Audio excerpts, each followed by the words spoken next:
अस्सलामुअलैकुम एवरीवन। उम्मीद करता हूँ सब भाई दोस्त खैरियत से होंगे। आज की ये वीडियो ख़ास कर उन भाइयों के लिए, उन बहनों के लिए जिन्होंने माल्टा के लिए अप्लाई किया हुआ है ओज़ो ग्रुप के थ्रू या किसी भी और कंपनी के थ्रू अप्लाई किया हुआ है और वो स्किल पास फ़ेज़ 2 की उन्होंने अपॉइंटमेंट ली हुई है या अभी उन्होंने अपॉइंटमेंट लेनी है। उनके लिए ख़ास कर ये वीडियो है।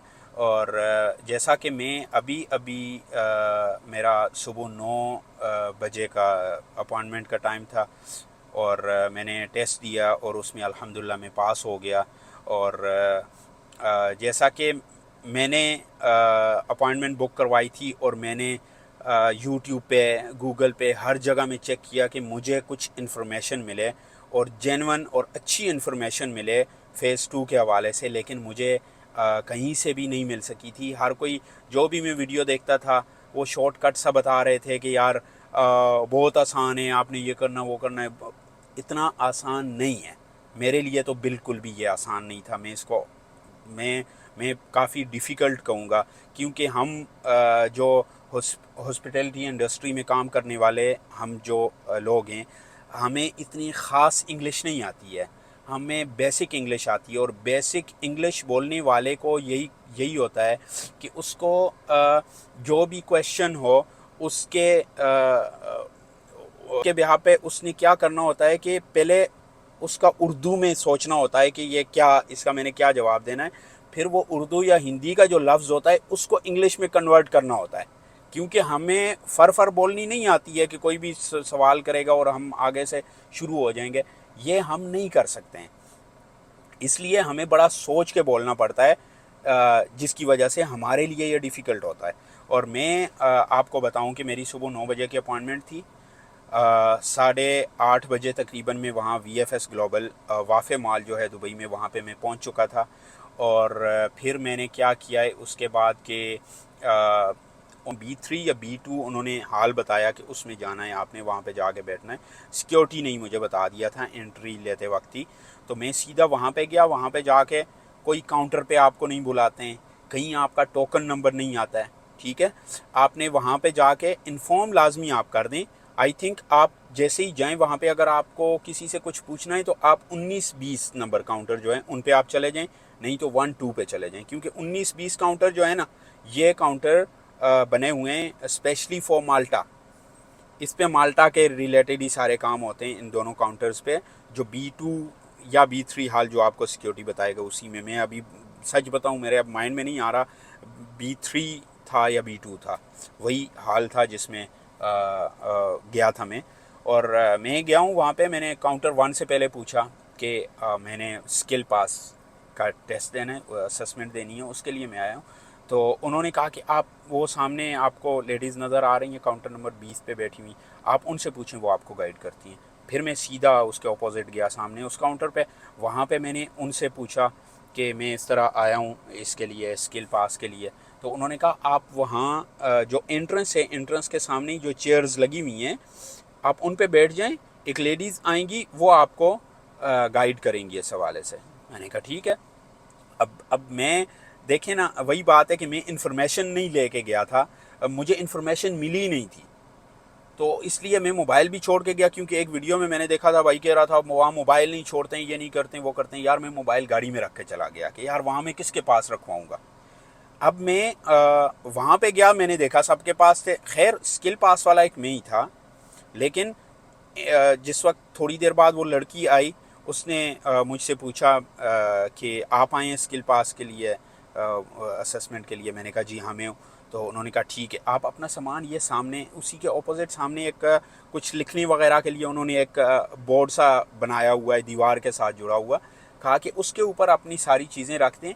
मेरे पास एक गाड़ी की चाबी थी। मैंने कहा क्या पेपर, पासपोर्ट सब कुछ? उन्होंने कहा हाँ सब कुछ। कोई मेरा पासपोर्ट चेक नहीं हुआ है, मैं आपको बताऊँ, कोई मेरी आईडी चेक नहीं हुई है। सिर्फ और सिर्फ गेट पे जो चेक हुआ है तो मेरा अपॉइंटमेंट का लेटर चेक हुआ है, जो मैं आपको दिखाता हूँ। ये मेरा अपॉइंटमेंट लेटर था।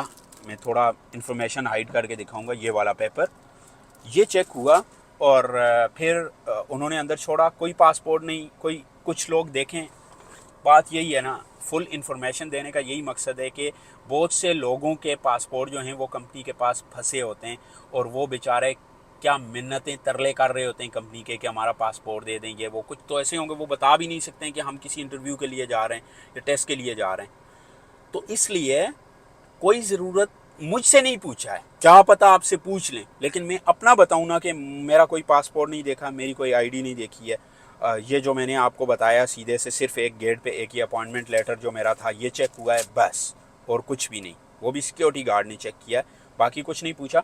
और फिर क्या हुआ, मैं वहीं पे बैठा था, मैंने सारी चीज़ें वहाँ सामने जो उन्होंने एक टेबल सा बनाया हुआ है कुछ लिखने के लिए, कोई फॉर्म फिल करने के लिए, साथ पेन वगैरह भी वहाँ पड़े हुए हैं, उसने कहा वहीं पे रख दो और आप यहाँ अंदर आ जाओ। मैंने वहाँ पे रखे और उसके सामने ही अंदर एक छोटा सा रूम बना हुआ था, ग्लास था, मतलब ऐसा रूम था कि बाहर की आवाज़ें भी अंदर आ रही थी उसके, कोई बात कर रहा था, तो इस तरह का रूम था। और मैं जैसे ही वहाँ पे गया हूँ तो मुझे उस लड़की ने बताया कि आप हेडफोन पहन लें और आपने जब इंटरव्यू आपका ख़त्म होगा तो यहाँ कंप्यूटर में ऊपर लीव का बटन रेड सा बना हुआ है, लीव द इंटरव्यू मतलब लीव का, कहा ये आप लाजमी प्रेस कर दीजिएगा क्योंकि मैं जा रही हूँ यहाँ से, तो आप ये प्रेस कर देना जब आपका ख़त्म हो जाए। मैंने कहा ठीक है।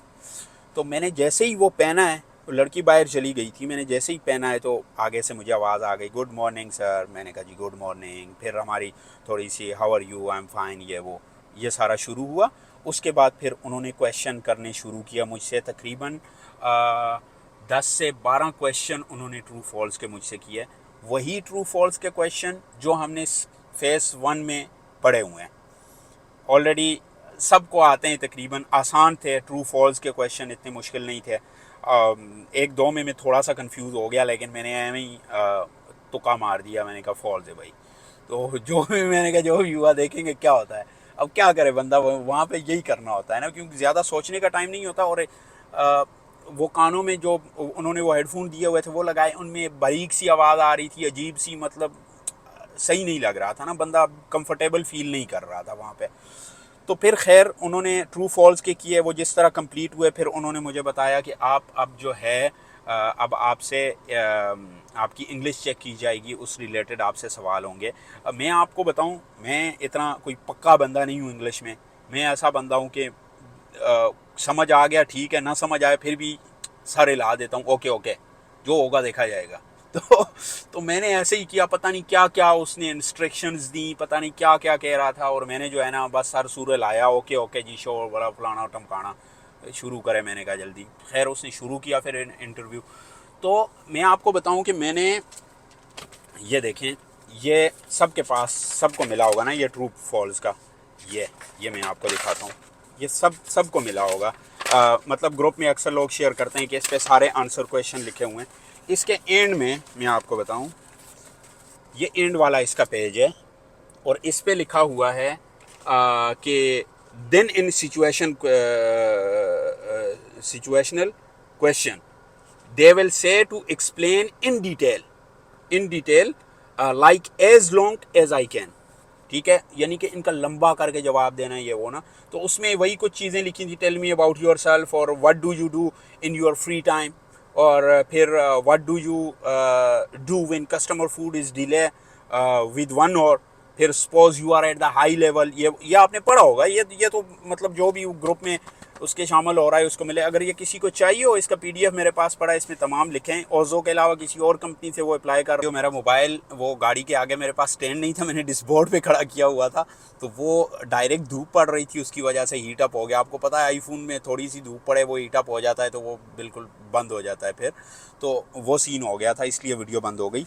तो मैं आपसे ये कह रहा था कि मैंने तैयारी की थी सब इसको देख के, मैंने ज़बरदस्त वाला रट्टा मारा था, जिसको बोलते हैं ना कि यार इससे क्वेश्चन करेंगे ना तो मैंने जो है ना फुल करना है। मतलब देखें, what do you know about Malta, फिर व्हाट इज़ पर्सनल हाइजीन, इसका देखिए ये कितने कितने बड़े पैराग्राफ लिखे हुए हैं। ये सारे मैंने रट्टा मारे हुए थे कि यार इनसे आएगा कुछ तो मैं करूँगा। लेकिन मैं आपको बताऊँ कि इनमें से सिवाय ट्रू फॉल्स के एक भी क्वेश्चन उस बंदे ने मुझसे नहीं किया इनमें से। अब मैं हैरान वहाँ पे कि यार ये क्या हो रहा है, मैं जिस चीज़ की तैयारी करके आया हूँ वो क्वेश्चन ही नहीं कर रहा है बंदा। बंदा क्वेश्चन ही और तरह के कर रहा है। मतलब मैं आपको अब बताऊंगा कि कौन से उसने क्वेश्चन किए हैं। वीडियो काफ़ी लंबी हो रही है इसलिए, लेकिन इस वीडियो में प्रॉपर आपको डिटेल मिल जाएगी, इसलिए आप लाजमी देखें इसको। सबसे पहला जो उसने मुझसे क्वेश्चन किया, ट्रू फॉल्स के बाद 10 12 या 15 उसने ट्रू फॉल्स पूछे। उसके बाद उसने सबसे जो पहला उसका क्वेश्चन था मेरी तरफ, अबाउट द न्यूज़पेपर। ओके, उसने कुछ पूछा न्यूज़पेपर के बारे में। मुझे समझ नहीं आई उसने क्या पूछा, मतलब सही से समझ नहीं आई। उसने सिर्फ मुझे इतनी समझ आई कि उसने कहा न्यूज़पेपर और मैगज़ीन कौन सा ज़्यादा फेमस है और ये वो। तो मैं आगे से शुरू हो गया, मतलब है कि मैंने कहा यार आप बोलना तो है कुछ भी। तो मैंने तो इस बारे में सोचा ही नहीं था कि न्यूज़पेपर के बारे में भी ये बंदा पूछेगा। तो मैं शुरू हो गया और मैंने उसको बताना शुरू कर दिया कि भाई I don't like newspaper, I think newspaper is more famous than magazine. और फिर जो है ना, क्योंकि मैंने कहा ज़्यादातर बुज़ुर्ग हजरात जो होते हैं वो न्यूज़पेपर को पढ़ना पसंद करते हैं। मेरे अब्बू, मेरे दादा अब्बू, ये सब भी सुबह नाश्ते के टाइम पे न्यूज़पेपर पढ़ते हैं। लेकिन मेरे ख़्याल से इसकी वजह से बड़ा दुनिया में कचरा हो रहा है। मतलब एक दिन पढ़ते हैं और फिर फेंक देते हैं उसे, और जो पोल्यूशन की वजह बनता है। तो इसलिए जब सब कुछ डिजिटली अवेलेबल है आपको सोशल मीडिया पर, न्यूज़ चैनल पर और ऑनलाइन वेबसाइट्स पर, जब सब कुछ अवेलेबल है हर न्यूज़, तो फिर इसका छपवाने का, प्रिंट का, इस न्यूज़पेपर का कोई फ़ायदा नहीं है। मैंने मतलब इतना ही लंबा ये सारा इंग्लिश में टूटी फूटी अपनी जो इंग्लिश थी उसमें मैंने बोल दिया ये सारा उसको। फिर उसके बाद हाँ, दूसरा सवाल मुझसे ये पूछा वॉलंटियर के हवाले से। और वॉलंटियर का मुझे और कुछ भी उसकी समझ नहीं आई। सिर्फ मुझे इतना मतलब समझ आया, पता नहीं उस माइक में मसला था, बाहर से भी कुछ आवाज़ें आ रही थी, तो कुछ समझ ही नहीं आ रही थी कि यार इसने एग्जैक्ट क्वेश्चन क्या किया है। लेकिन वॉलंटियर के हवाले से किया कि किसकी वजह से आप जो है ना इंस्पायर हुए इसमें, ये वो, और आप करना चाहेंगे नहीं, ये वो सारा इस तरह पूछा ना उसने। तो उसका मैंने फिर यही, मेरे अब्बू ने मुझे इस बारे में सिखाया है कि भाई मदद करनी चाहिए, ये वो लटरम बटरम वो सारी चीज़ें, और मुझे आगे चांस मिले तो मैं भी ये करूँगा। ये सब कुछ मैंने बताया फिर उसको। ये थोड़ा और लंबा किया मैंने, बहुत सी चीज़ें इसमें बताई मैंने। ठीक है, आप अपने हिसाब से इसकी तैयारी कर लें कि आपको भी ये क्वेश्चन आ सकता है। ठीक है। फिर तीसरा उसने बताया कि how you increase your English language. उसका सवाल ये मैं जितना बता रहा हूँ ना, ये इतना नहीं था, उसका काफ़ी लंबा था। मुझे आता ही नहीं है भाई, वो मुझे पता ही नहीं है वो क्या क्या सवाल था, लेकिन काफ़ी लंबा था। और फिर उसके जवाब में मैंने फिर उसको बताया कि उसने कहा कि क्या डिफ़िकल्टीज़ जो है ना आपको देखनी पड़ी अपनी इंग्लिश के हवाले से। तो मैंने फिर उसको यही, मैं समझ गया कि यार ये क्या पूछना चाह रहा है। तो मैंने फिर सबसे पहले तो डिफ़िकल्टीज़ का बताया। मैं जब दुबई में आया मुझे सही इंग्लिश नहीं आती थी, मेरे लिए काफ़ी मुश्किल था ये वो सारा कुछ सरवाइव करना यहाँ पे। फिर मैंने जो है ना बजाय अपने फ्री टाइम में मूवीज़ देखने के और बाकी सोशल मीडिया पे स्क्रॉल करने के, मैंने इंग्लिश के कोर्सेज़ जो है ना वो वीडियोस देखनी स्टार्ट कर ली। और ये वो इस तरह थोड़ा सा लंबा करके मैंने कहा टाइम गुजरे यार, ये आधे घंटे का इंटरव्यू है, टाइम गुजर जाए, निकल जाए, जान छूटे ना। तो वो मैंने थोड़ा आस्ता आस्ता करके ये उसे बताया। फिर उसका ये 3 क्वेश्चन हो गए, 2 क्वेश्चन हो गए, 3 हो गए बल्कि, वॉलंटियर, इंग्लिश का, और बाकी जो है ना फर्स्ट वाला न्यूज़पेपर का। अब चौथा उसने ऑक्यूपेशनल स्किल के हवाले से पूछा था मुझसे। तो मैंने मेंटेनेंस के लिए अप्लाई किया हुआ था, स्किल के हवाले से कि आप किस तरह इसमें आए और कैसे आपने ये स्टार्ट किया अपना, और ये इस बारे में बताएं ना। ऑक्यूपेशनल था आई थिंक वो क्वेश्चन। तो मैंने फिर बताया कि मैं इस तरह से आया, मुझे शौक़ था चीज़ों को ठीक करना, ये वो लटरम बटरम। तो वो सारा उसी वक्त बनू के ना, जो मेरे माइंड में पहले से था ही नहीं था, बना के उस वक्त लफ्ज़ से लफ्ज़ जोड़ के तो बस बोलता रहा। और फिर आगे जो 5वां था वो मैं भूल चुका हूँ, वो पता नहीं क्या था, वो अब मुझे ख़ुद सही से याद नहीं है। लेकिन मैं आपको बताऊँ कि मैंने हर सवाल का आई थिंक के जवाब मैंने ठीक नहीं दिया होगा, क्योंकि मेरी तैयारी नहीं थी उस चीज़ में। लेकिन फिर भी मुझे पास कर दिया उन्होंने। तो मैंने ये देखा कि यार मैं वहाँ पे फंसा नहीं हूँ, मैं रुका नहीं हूँ। मैंने हाथ पाँव टांगें इंग्लिश की सब तोड़ी हैं, लेकिन मैं रुका नहीं हूँ, मैंने सही करके बोला है।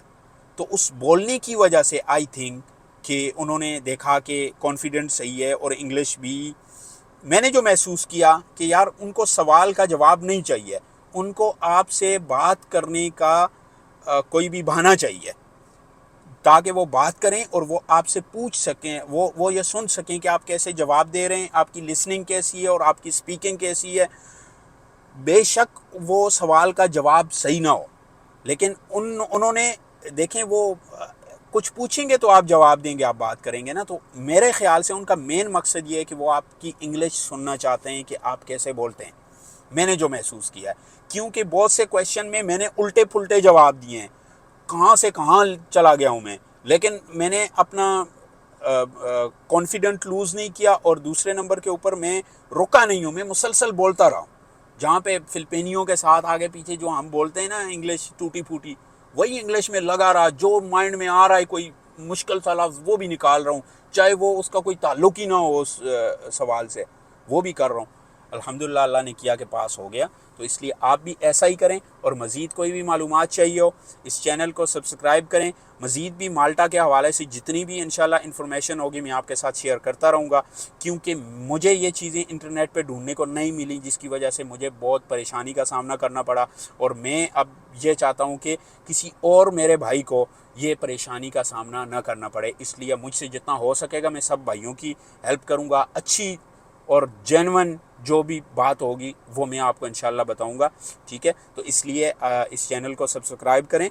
कोई भी क्वेश्चन हो आप कमेंट करें, मैं डायरेक्ट आपको जो है आपसे कांटेक्ट करूंगा। आपको कोई ये पीडीएफ चाहिए, कुछ भी आपने पूछना हो तो मैं हाज़िर हूँ। इंशाल्लाह ज़िंदगी रही किसी और वीडियो में किसी और टॉपिक पे इंशाल्लाह आप सब दोस्तों से बात होगी। तब तक के लिए अल्लाह हाफ़िज़।